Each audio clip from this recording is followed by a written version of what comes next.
আমাদের দেশের মুরগি কবির আছে না নাই? কথা কন না? এমন কিছু বুদ্ধিজীবী বুদ্ধি বেচতে বেচতে মাথার চুল সব উঠে গেছে, মনে হয় ঢাকা আর্মি স্টেডিয়াম। কথা কয় না? আছে না নাই? আবার অনেকের মাথায় ফুরফুর করে চুল, এই চুলের জ্বালায় কিছুই করতে পারে না, এই বুদ্ধির জ্বালায় কিছুই করতে পারে না, কিছুই বলতে পারে না। ওদের একটাই মুখের বুলি, ইসলাম, কোরআন আর আলেম ওলামা। এদের বিরুদ্ধে কথা না বললে ওদের পেটের ভাত সিদ্ধ হয় না। এরকম বুদ্ধিজীবী আছে না নাই? আমরা বলবো তোমরা বুদ্ধিজীবী নও, যারা কোরআন এবং রাসূলের বিরুদ্ধে, আল্লাহর বিরুদ্ধে এবং ইসলামের বিরুদ্ধে, আলেম ওলামাদের বিরুদ্ধে কথা বলে, এরা বুদ্ধিজীবী নামের পরজীবী। দুনিয়াতেও জাহান্নামী, কাল কিয়ামতে জাহান্নামে যেতে হবে আবু জেহেলের সাথে। কথা বল ঠিক কিনা? এদের সাথে মুসলমানদের কোনো সম্পর্ক, কোনো সম্পর্ক? প্রিয় ভাইরা আমার, আল্লাহ পাক এই কোরআনের ভিতরে সূরা জুমারের 18 নম্বর আয়াতে বলেছেন, ওরা বুদ্ধিজীবী নয়, বরং এই মাহফিলে বসে যারা কোরআন শুনতেছে, আমলের নিয়ত করতেছে, এরা যদি অটো ভ্যান চালক হয়, মুসি হয়, কুলি হয়, শ্রমিক হয়, আমি আল্লাহ বলেছি এরাই হলো সবচেয়ে বড় জ্ঞানী মানুষ। জোরে কোন সুবহানাল্লাহ। আজকে এই যে রিফাত সহ এক শাক যুব সম্প্রদায় যে কোরআনের মাহফিল আয়োজন করেছে, ওরা যদি এই কথাগুলো আমলের নিয়ত করে, এই পৃথিবীতে যত বড় জ্ঞানী আছে, সে যদি বড় বড় চেয়ারওয়ালার লোক হয়, তারপরেও তাদের চাইতে সবচেয়ে বেশি জ্ঞানী আমি আল্লাহ তাদেরকে বানিয়ে দিয়েছি। ওয়া উলাইকা হুম উলুল আলবাব। জোরে কোন আল্লাহু আকবার। কষ্ট হচ্ছে আপনাদের? এই ঘটনাটা বলে শেষ করে দিব। আল্লাহ, বাগদাদের খলিফা বলতেছেন, জজ ব্যারিস্টারের কাছে গেলেন, আমি জাহান্নামী, আমার বিবি আমারে ফতোয়া দিয়েছে, একটু বলেন তো আমি কেন জাহান্নামে যাব? আচ্ছা, ওদের কাছে কি এগুলো আছে? ওরা এগুলো বলতে পারে না।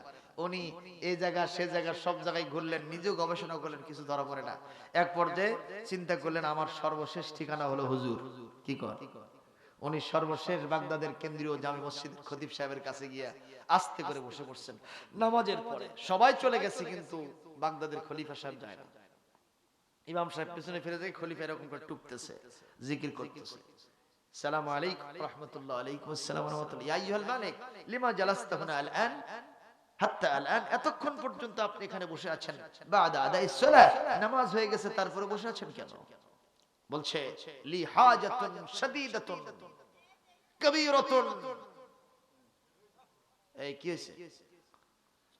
এই ইমাম সাহেব, আমার একটা বিরাট সমস্যা, আমার একটা বিরাট সমস্যা, যে সমস্যার কোনো সমাধান আমি পাচ্ছি না। কি সমস্যা আপনার? বলে, গতকালকে আমি আপনার পিছনে নামাজ পড়ে বাসায় ফিরেছি, বিবিরে সালাম দিলাম, আমি একটু হাস্যোজ্জ্বল চেহারা নিয়ে বিবির সাথে কথা বললাম। বিবি আমারে বলতেছে, তুমি যতই হাসো, তুমি যতই আনন্দ করো, যতই ফরজ পড়ো, নামাজ আদায় করো, আমি দেখতে পাচ্ছি তুমি জাহান্নামী। তো আমার বিবি যে আমারে জাহান্নামী ফতোয়া দিয়েছে, আমি কি আসলে জাহান্নামী নাকি? বিবিরে জিজ্ঞেস করলাম কেন জাহান্নামে যাব, বিবি আবার তাও বলে না, বলে গবেষণা করে বের করতে হবে। তো বিষয়টা আমার জন্য খুব কঠিন হয়ে গেছে। হুজুর সাহেব, আসলে কি আমি জাহান্নামে যাব না যাব না একটু বলেন তো। বলে, বিবি যদি নেককারিনী হয়, বিবির সার্টিফিকেট অনুযায়ী অনেক স্বামী জাহান্নামে যেতেও পারে, ঠিক কিনা? আমরা কি আমাদের বিবিদের সার্টিফিকেট পাই ভাই? পাই না। হয়তো শরমে ভরমে আমি হুজুর যদি যাই বলি যে আপনার আব্দুল্লাহ কেমন, হয়তো শরমে ভরমে না, খুব ভালো, খুব ভালো। কিন্তু যদি আরেকজন মহিলাকে পাঠানো হয়, দেখবেন যে বাংলাদেশের সমস্ত চ্যানেলগুলো খুলে দেবে। কথা না বলে কিন্তু উল্টো দিকে, ঠিক না? ঠিক কর। ওনার ভেতরে যা আছে সব ভরভর করে বের করে দেবে। দুইজন মহিলা এক জায়গায় হলে একটা কথা গোপন থাকে না, ঠিক না বেটি? সব চ্যানেল খুলে দেয়। এখন ওই মহিলা গেছে, যাওয়ার সাথে সাথে বলবে, তোমার স্বামীটা কেমন? এই অজাত, এই মানুষের বাচ্চা না। ওই যে আসছিলাম বুবি, বুবু, সে থেকে পর্যন্ত কোন একটা দিন শান্তি পাইনি হুজুর। বউ খালি কষ্ট দেয়, খাবারে কষ্ট, থাকার কষ্ট, আর এমন এমন কথা কয় যে কলিজা স্যাত করে দেয়। এরকম কথা আরেকজন মহিলার সামনে বিবি বলিতেও পারে। কথা বলেন না কেন? আমি এক মাহফিলে জিজ্ঞেস করছিলাম, আপনারা কে হাত দিয়ে বলেন তো বকে আপনার বিবি আপনার সম্পর্কে ভালো সার্টিফিকেট দেবে? একবার, দুইবার, তিনবার বলার পরে একজন মাঝখান থেকে বুক টান করে দাঁড়াইছে। আমি বললাম, চাচা খবর কি? কয়, যান বাড়ির যে এখনই জিজ্ঞেস করেন, আমাকে অন্তত আল্লাহর ওলি হিসেবে ঘোষণা দেবে। তো পাশের একজন বলছে, দাঁড়াসুকা, কয় যে যায় দেখ না কে আমার বিবি আমার মতো কথা বলবে। কয়, এই মেয়ে গতকালকে ঝগড়া লাগছিল না, ওই খালি বসে সময় পায় না। জোরে কোন আল্লাহু আকবার। কাজী নিজের বিবির সার্টিফিকেট স্বামী পাওয়া খুব কঠিন আছে, ঠিক না বেঠি? সেক্ষেত্রে আমার নবীজি তার বিবিদের সার্টিফিকেট পায় নাই। আম্মা জান খাদিজা বলেছেন, হুজুর ওহী নিয়ে এসেছেন আপনি, আপনার কি হয়েছে? কেন আপনি কাঁদেন? কেন আপনি কাঁপেন? কেন আপনার গায়ে জ্বর উঠলো? রাসূল বললেন, ইন্নী খাশিতু আলা নাফসি, আমার বড় কষ্ট হচ্ছে, আমি বড় ভয় পাচ্ছি, সম্ভবত আমার কিছু হয়ে যাবে, কোনো ক্ষতি হয়তো হতে পারে। কেউ পৃথিবীতে ছিলেন না নবীজি, চাচা চলে গেছেন, দাদা গেছেন, বাপ মা তো আগেই গেছেন। এইমাত্র খাদিজা রাদিয়াল্লাহু তাআলা আনহা, আমার মা বিশ্ব নবীর সামনে ছায়ার মতো দাঁড়ায় গেলেন, যে বললেন, ইয়া রাসূলুল্লাহ, হাবিবাল্লাহ, আল্লাহে, আমি আমার আল্লাহর নামে শপথ দিয়ে বলছি, আপনার বয়স ছিল 25 বছর আর আমার বয়স ছিল 40 বছর। আমাকে বিয়ে করেছিলেন, আজ 15টা বছর পার হয়ে গেছে। এখন আমার বয়স হলো কত বছর? 55 বছর। আর আপনার বয়স হলো এখন কত? 40 বছর। আপনি নবুয়ত পেয়ে গেছেন। এই মুহূর্তে বিশ্ব নবী গো, আপনার কোনো ক্ষতি হবে, আপনার কোনো কল্যাণ হবে, আপনার কোনো জীবনে অসম্মান নেমে আসবে, এটা আমি কখনো বলতে পারি না। কারণ এই 15টা বছর আপনার সাথে আমি ঘর সংসার করেছি, আমি আপনার একান্ত সাথী। এই 15টা বছরে আপনার ভিতরে আমি একটা নয়, দুইটা নয়, স্পেশাল 5টা কোয়ালিটি আর গুণাবলী পেয়েছি। পৃথিবীর এমন কোন স্ত্রী নাই স্বামীর ভিতরে এট এ টাইমে এইরকম 5টা গুণাবলী পাইতে পারে। আর এই 5টা গুণাবলী বৈশিষ্ট্য যার মধ্যে থাকে, আল্লাহ পাক তাকে কখনো অপমান করেন না। আমার নবীর চরিত্রের সার্টিফিকেট আমার মা খাদিজা দিয়েছেন। সুবহানাল্লাহ, জোরে বলেন, আরো জোরে বলেন সুবহানাল্লাহ।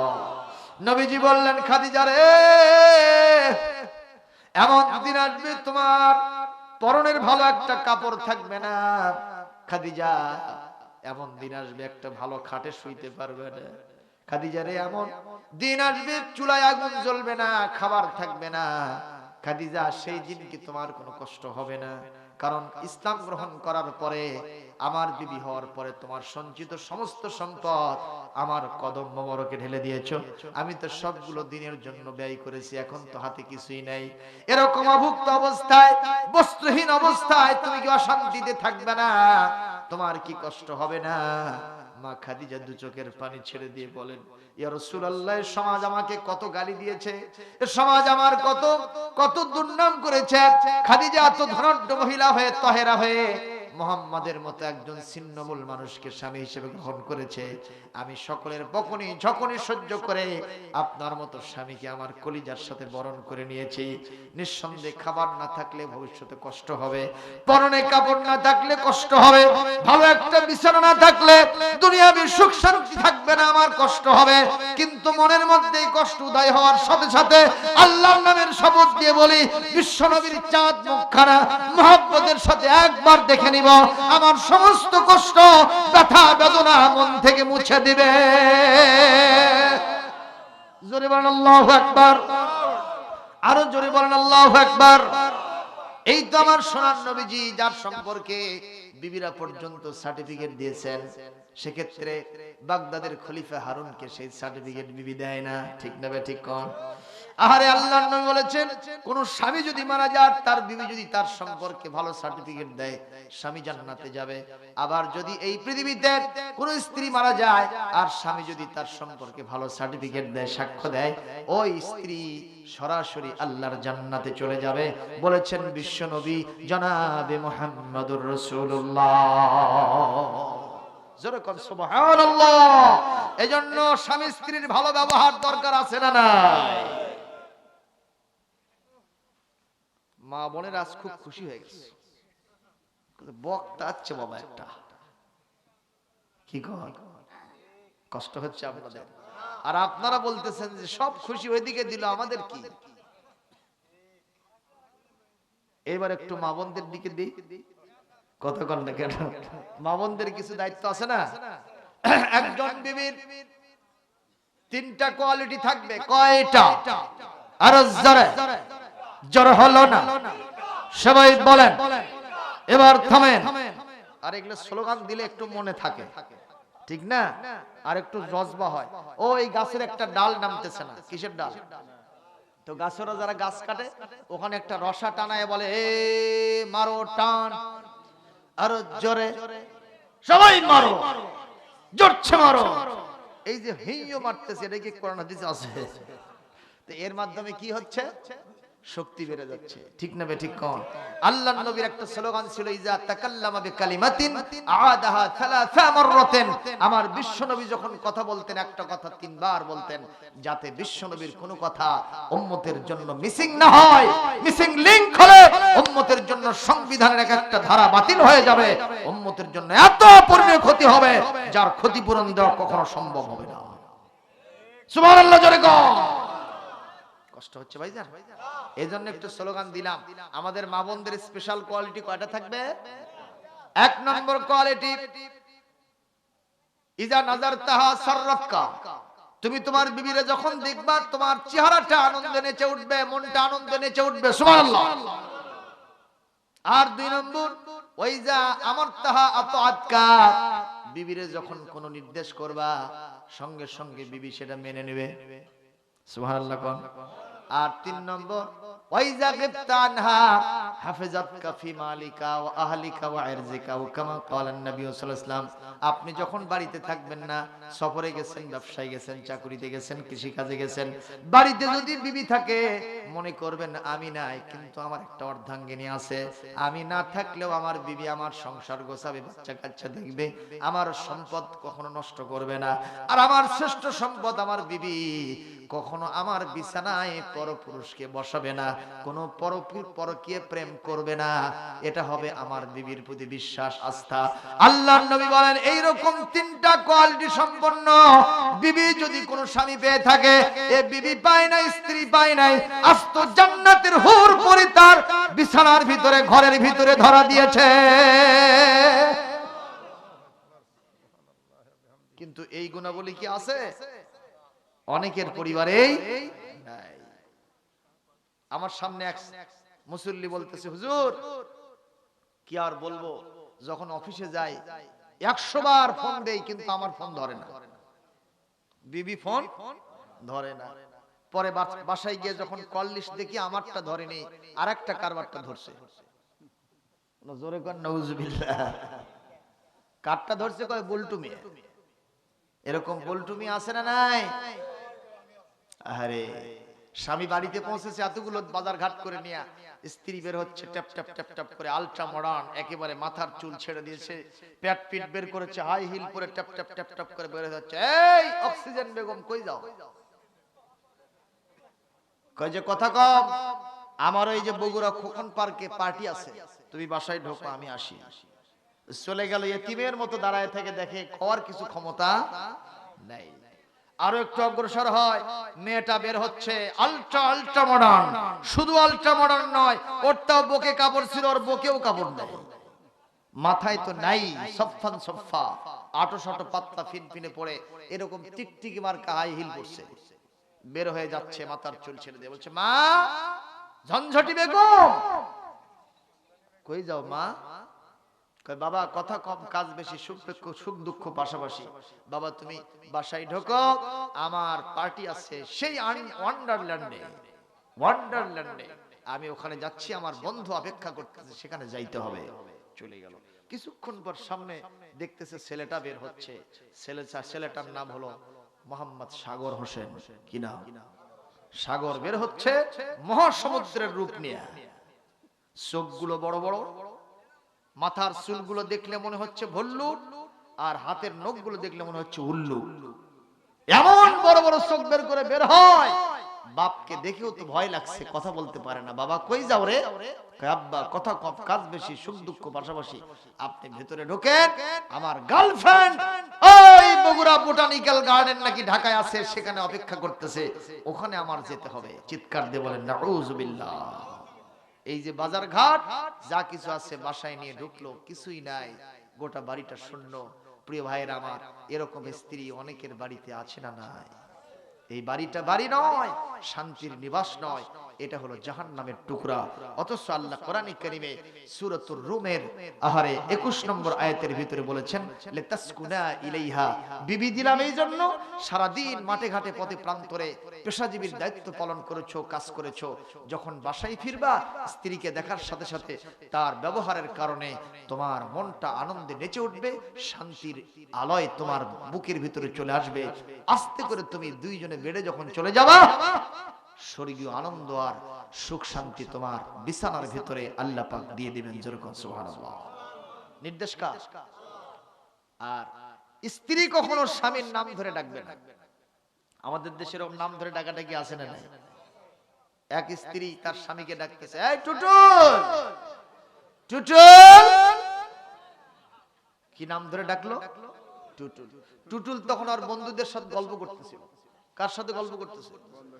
বন্ধুরা বলতেছে, টুটুল কে ডাকে রে, তোর মাও নাকি? টুটুল বলতেছে, জিবাত কামড় খেয়ে বলতেছে, আরে ভাই আমার মান সম্মান মাটির সাথে মিশে দিলে কেন? কয় যে এই মহিলাটাকে আমার মা হয়। কে হয়? আমার বউ। তোর বউ তোর নাম ধরে ডাকলো কেন? কয় যে ভাই লাভ ম্যারেজ। কি ম্যারেজ? যুবকরা কথা কও, লাভ ম্যারেজ। তখন আমি বলেছিলাম যে আসলে এটা লাভ ম্যারেজ নয়, এটা লাভ মরিচ।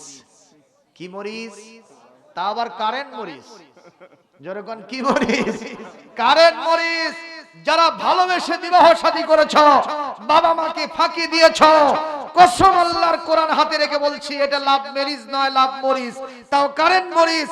ওই মিষ্টি খায়া পানি খায়া তোমার ঝাল মরবে না, এক একটা বছর যাবে এমন ঝাল বের হবে তোমার বংশ পর্যন্ত শেষ করে জাহান্নামের দোরগোড়ায় পৌঁছায় দেবে। কথা বলেন ঠিক কিনা? এই জন্য রিফাত সহ যুবকরা যারা ওখানে আসো, অন্যদের নাম তো আমি জানি না, এই জন্য বারবার রিফাতের নাম নিচ্ছে, তোমরা মন খারাপ করো না। তোমরা যারা ওর সাথী সঙ্গে আছো, যুব সম্প্রদায় যারাই আছো, তোমাদের হাত ধরে বলি, তোমাদের অনুরোধ করি, খবরদার করজোরে নিবেদন করছি, এই ভালোবাসাবাসি করবা না, লাভ ম্যারেজ করবা না, পিতামাতাকে কখনো ফাঁকি দিবা না। জীবনে দুর্বিষহ অবস্থা নেমে আসবে, যেটার মাসুল দেওয়ার কোনো ক্ষমতা থাকবে না। ঠিক কিনা কর? আজকে আমি 3 তলার ছাদের উপরে বসে আছি, একটা ফোন আসছে আমার কাছে। কি আসছে দেখি, একটা মেয়ের ফোন ধরলাম, শেষ করব। জি, একটা ফোন আসছে। তো আমি বললাম কে? দেখি যে নারী কণ্ঠ। কি কণ্ঠ? নারী কণ্ঠ। জিজ্ঞেস করলাম কে আপনি? বলে আমি বগুড়া শহর। আপনি সালাম হুজুর? বলে হ্যাঁ। কি অবস্থা আপনার, কি চান, কি বলতেছেন? হুজুর একটা কথা বলবো, মাইন্ড করবেন না? আমি বললাম না, কোনো মাইন্ড নেই, বলেন কি বলতেছেন আপনি। তো তখন সে বলতেছে, হুজুর আমি একটা ছেলেকে ভালোবেসে বিয়ে করেছি। তবে আলহামদুলিল্লাহ, বিয়ে করেছেন, ভালো কথা। হুজুর সমস্যা হয়ে গেছে। কি? ছেলের পিতা আমাকে মেনে নিচ্ছে না।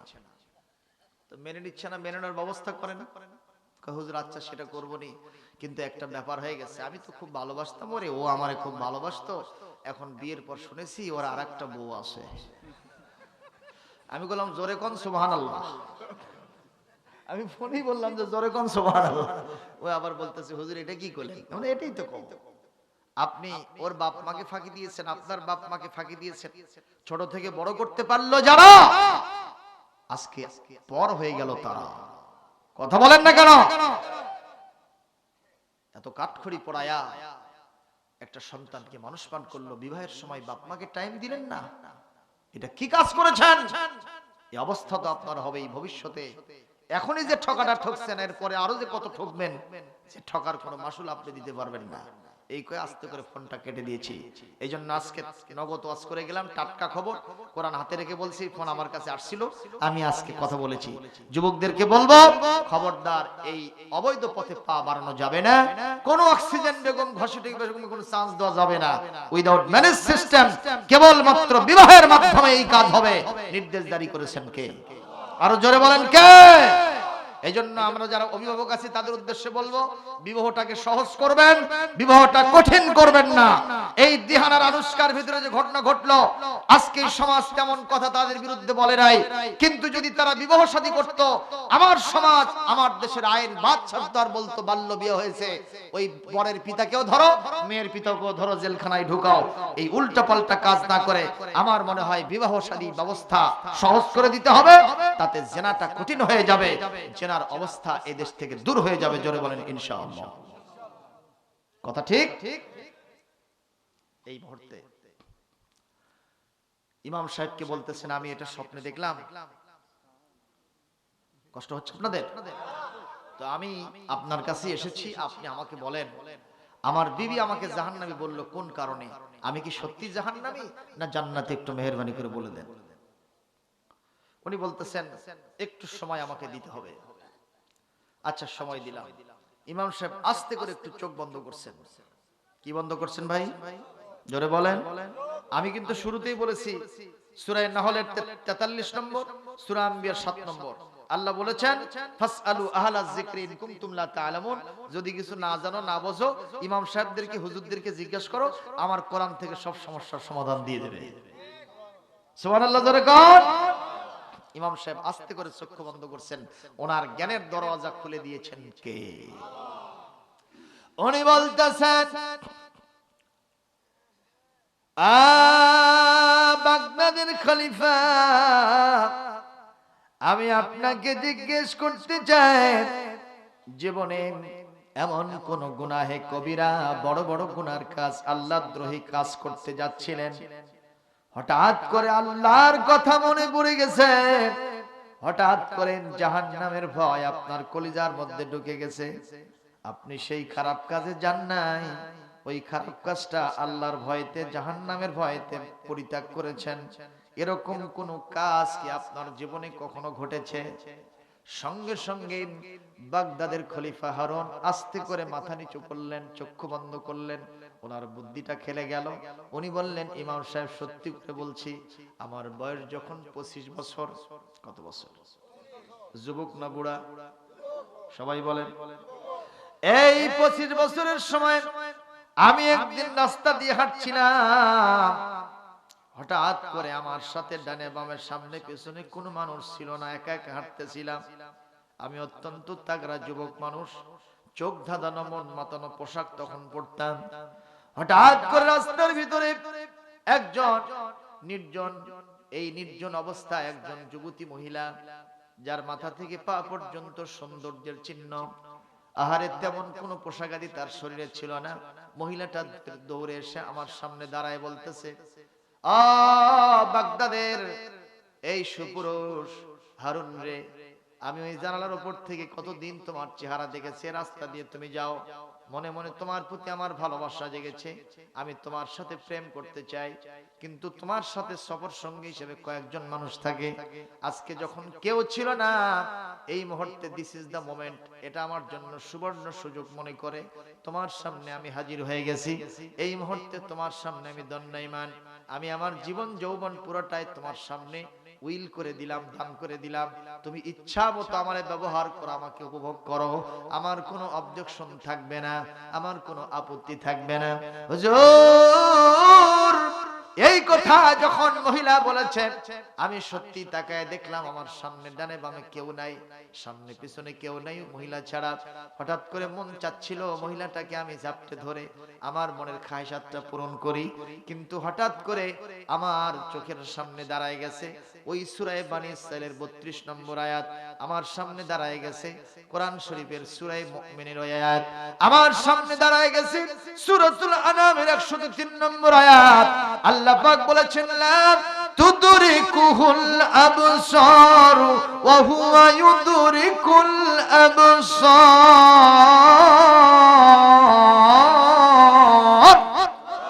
ওয়া হুয়াল লতীফুল খাবীর। আপনি বলে আমার আল্লাহ বলেছেন, বলছেন আল্লাহর চক্ষুকে কেউ আয়ত্ত করতে পারে না, পৃথিবীর সব চক্ষুকে আল্লাহ আয়ত্ত করে থাকেন, আমার আল্লাহর চাইতে সূক্ষ্মদর্শী আর কেউ থাকতে পারে না, আল্লাহর চোখকে ফাঁকি দিয়ে কেউ কোনো খারাপ কাজ করতে পারে না। এইটা আমার চোখের সামনে দাঁড়ায় গেল। শুধু তাই নয়, সূরা মুমিনের আয়াত আমার সামনে দাঁড়ালো, ইয়ালামু খাইনাতাল আয়ুনি ওয়া মা তুখফিস সুদূর। ওই আল্লাহর এত পাওয়ার, তিনি সব সময় মানুষের চোখের লুকোচুরি দেখতে পান। শুধু তাই নয়, অন্তরের মধ্যে কি গোপন করে সেইটাও তিনি দেখতে পান।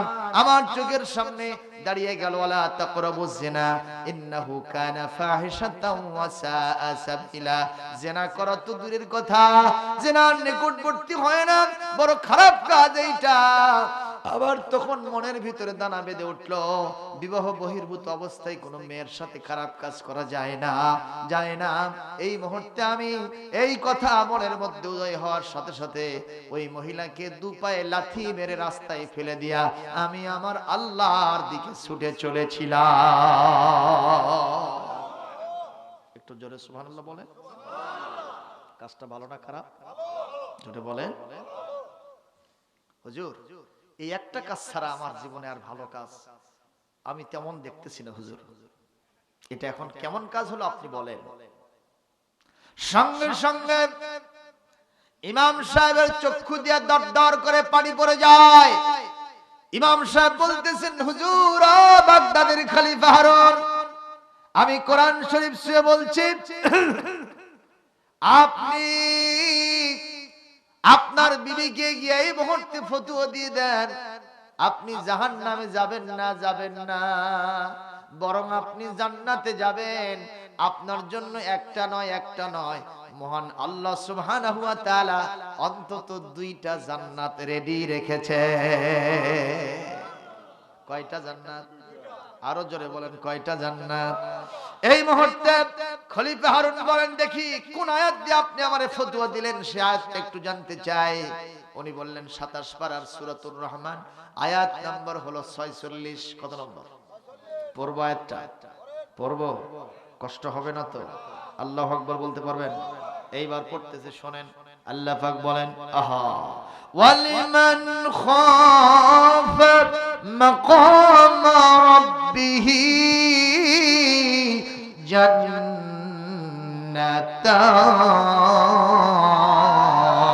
জান্নাতান। আরো জোরে কোন আল্লাহু আকবার। আমার আল্লাহ পাক বলেন, এই পৃথিবীতে যদি কোনো মানুষ আল্লাহর ভয়ে কোনো খারাপ কাজ পরিত্যাগ করে, জিনা ব্যভিচার ছেড়ে দিয়া আল্লাহর রাস্তায় ছুটে চলে, এই মানুষের জন্য একটা নয়, একটা নয়, জান্নাতান, 2টা জান্নাত আমি আল্লাহ তৈরি করে রেখেছি। লিল্লাহে তাকবীর, লিল্লাহে তাকবীর। তাহলে বলেন, বাগদাদের খলিফা জান্নাতি না জাহান্নামী? ফতোয়া কে দিল? আরো জোরে। ইমাম সাহেবের সার্টিফিকেট পাইছেন কি পান নাই? উনি এখন বাড়ির দিকে যাচ্ছেন আর বগল বাজাচ্ছেন। খুশি না বেজার? জুবাইদা, আওয়াজ আসছে না জোরে? কেন? মন খারাপ না ভালো? ভালো মন হলে আওয়াজ জোরে হয়, আর মন খারাপ হলে আস্তে আস্তে। ছেলে পরীক্ষায় এফ গ্রেড পাইছে, এফ গ্রেড। এফ গ্রেড মানে কি? Fail grade. তো এখন লোকেরা জিজ্ঞাসা করতে যায়, তোমার ছেলে তো পরীক্ষা দিয়েছিল, কি রেজাল্ট? কয়টা? আবার কাছে কি রেজাল্ট? এ ভাই শরৎ কয়টা? আবার বলছে কি রেজাল্ট? F grade. জোরে না আস্তে? আচ্ছা, কেন আসতে হলো? মন মন খারাপ। আরেকজন আসতেছে, এই ছেলে পরীক্ষা দিতে কি রেজাল্ট? এ প্লাস। আসতে না জোরে? কেন? মন মন মন খুশি না বাজা? এই জন্য বলতেছে, জুবাইদা, জুবাইদা বুঝতে পারছে যে কিছু রেজাল্ট আছে, ঠিক কি না? আস্তে করে দরজা খুলে দিয়ে সামনে দাঁড়াইছে। কি ব্যাপার, এত খুশি কেন? তোমার ফতোয়া ঠিক না, তুমি আমারে জাহান্নামী বলছো, বাগদাদের কেন্দ্রীয় জামে মসজিদের খতিব সাহেব ইমাম সাহেব ফতোয়া দিয়েছে, কোরআন শরীফ থেকে আয়াত নম্বর দিয়ে সেটিং করে দিয়ে বলেছে আমার জন্য আল্লাহ 2টা জান্নাত রেখেছে ইনশাআল্লাহ। জোরে বলেন। তে বলছে কি কারণে তুমি জান্নাতে যাবা? কও কও কি কারণে জান্নাতে যাবা? কয় না আমি কম না। কেন কব না? কয় তুমি আমাকে কোলে না, আমি তোমাকে কমবে। ঠিক কি না? কয় না স্বামী বলেন তো, এমন কিছু সময় আছে যে সময়ে বিবিরা যদি স্বামীর কাছে আবদার ধরে স্বামী সবকিছু দিয়ে দেয়। কথা কয় না? জোত জমা যদি সব চায় কয় দিলাম। ঠিক কি না? This is the moment. এমন কিছু সময় আসে না, আসে না? সবকিছু কথা কোয়া যাবে না, এখানে ছোটরাও আছে। ঠিক কি না? প্রিয় ভাইয়ের আমার, এইরকম মুহূর্তে স্পষ্ট ভাষায় স্বামী বলল যে এই কারণে বাগদাদের খলিফা আমাকে জিজ্ঞেস করলো, আর আমি তখন এই বললাম, এই সবকিছু মনের ভিতরে যা ছিল সব খুলে কয়ে ফেলতেছে। কার সামনে? বইয়ের সামনে। বইয়ের নাম কি? জুবাইদা। কি নাম? জুবাইদা। এখন স্বামী বলতেছে আচ্ছা তাহলে তুমি বলো, তুমি আমাকে জাহান্নামী বলছিলে কেন? তুমি জাহান্নামী বলছিলে কেন? কয় যে দেখো আমি যদি জাহান্নামী না বলতাম তাহলে তোমার ভিতরে যে এরকম একটা ঘটনা ছিল তাহলে তো জানতাম না। কি রকম সম্পর্ক! আল্লাহু আকবার, জোরে কও লিল্লাহি তাকবীর। এইজন্য আমি আপনাদের সকলের কাছে অনুরোধ জানাবো, সম্মানিত যুবক ভাইরা, আমাদের জীবনে এই টপ টু বটম যে বড় যেরকম বয়স হয়েছে আরো যতদিন বেঁচে থাকবো আমাদের কলিজার মধ্যে সব সময় ভয় থাকবে কার? আমরা নামাজ পড়বো কার ভয়ে? রোজা করবো কার ভয়ে? হজ যাকাত করবো কার ভয়ে? আমরা আল্লাহর নামে কোরআনের স্লোগান দেব কার নামে? কার ভয়ে? কোরআনের মাহফিল করেছি, ভবিষ্যতেও করব। আজকে কোরআন শুনে আমলের নিয়ত করব কার ভয়ে? সুদ খাবো কার ভয়ে? ঘুষ খাবো কার ভয়ে? জিনা ব্যভিচার করব নাউজুবিল্লাহ কার ভয়ে? আল্লাহর ভয়ে সুদ খাওয়া যাবে না, জিনা ব্যভিচার করা যাবে না, নারীরা আমাদের মা বোনরা বেপরদায় থাকা যাবে না। এই আল্লাহর ভয় যদি থাকে একজন মানুষ, আমি কোরআন শরীফ সে বলছি ইনশাআল্লাহ বেশক আজকের আল্লাহর জান্নাতি হয়ে বাড়িতে ফিরে। আজ থেকে আমরা এই আমলটা করব সব সময়। আমি ব্যবসা করি আল্লাহর ভয়তে করব, আমি কৃষি কাজ করি আল্লাহর ভয়তে করব, আমি অফিস করি চাকরি করি যা করব আল্লাহর ভয়তে করব, রাস্তায় যখন চলবো আল্লাহর ভয়তেই চলবো। অনেক সময় বিবিরে যখন মারবো তখন কার ভয় করব? আল্লাহর ভয়তে বিবিকে মারা যাবে না। আল্লাহর ভয়তে অবশ্যই বিবিকে ভালো ব্যবহার করে সংসারে রাখতে হবে। জোরে বলুন ঠিক না ঠিক? আসুন এই ভয়টা আমাদের মধ্যে পয়দা হোক। এই দেশে তখন পুলিশ আর্মি বিজিবির কোনো দরকার হবে না। এই দেশটা ইনশাআল্লাহুল আজিজ কোরআন দিয়ে আল্লাহর ভয় দিয়ে সুন্দরভাবে চলতে থাকবে। জোরে বলি আল্লাহুম্মা আমিন। এরপরে 2 নম্বর পয়েন্ট হচ্ছে ওয়াকুনু মা'আস সাদিকিন। আমাদেরকে সত্যবাদীদের সাথে সমাজ জামাত করতে হবে। আমি যদি দলও করি সত্যবাদীদের সাথে করব, মিথ্যাবাদীর সাথে ইমানদারের কোনো সম্পর্ক থাকবে না। এদেশে মিথ্যাবাদী আছে না নাই? 100টার মধ্যে 99টা মিথ্যা কথা বলে। এরকম নেতাও আছে। ওই সব নেতার সাথে আমাদের কোনো সম্পর্ক থাকবে না। আমরা সম্পর্ক রাখবো কাদের সাথে? যাদের জীবনের টপ টু বটম সত্যের আশ্রয় আছে, সত্যের প্রশ্রয় আছে, সত্যকে লালন করে পালন করে সত্য প্রতিষ্ঠার জন্য কাজ করে। এই সব সত্যবাদীদের সাথে আমাদের সম্পর্ক থাকবে ইনশাআল্লাহ।